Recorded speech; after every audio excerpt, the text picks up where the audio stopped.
We can all agree that everyone, irrespective of their income or status, should have access to meals every day. But how do we achieve this? In India, food subsidies have been largely be the way to go. We have heard of Amma Canteen, for instance, an initiative of late Jayalalitha, the former Chief Minister of Tamil Nadu, and back then the AIA-DMK Supremo. The Amma Canteen was a place where meals were available every day for a very cheap price. In Karnataka, a similar initiative was launched in 2017 called the Indira Canteen, where subsidized meals were made available to the needy, mainly directed at the urban poor. The plan, whose architect was Siddaramaya's Congress government, was to have one canteen in every Bruhat Bengaluru Mahanagara Palike ward. The price of the breakfast was set at as low as rupees 5 and lunch and dinner at rupees 10. Now if you think of it, the idea sounds thoughtful and noble, and it was appreciated for what it was trying to achieve.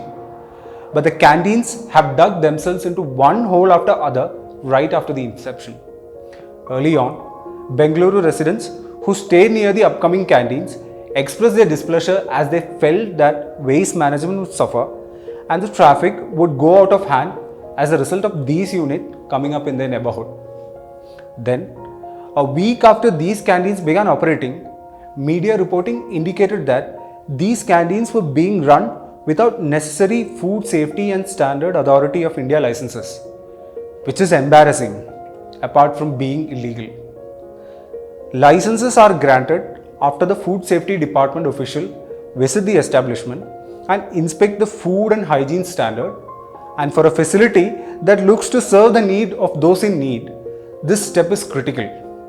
You can't be running an establishment serving meals that could put people in hospitals, especially true in reference to the urban poor, who rely on daily or weekly wages to keep their livelihood going.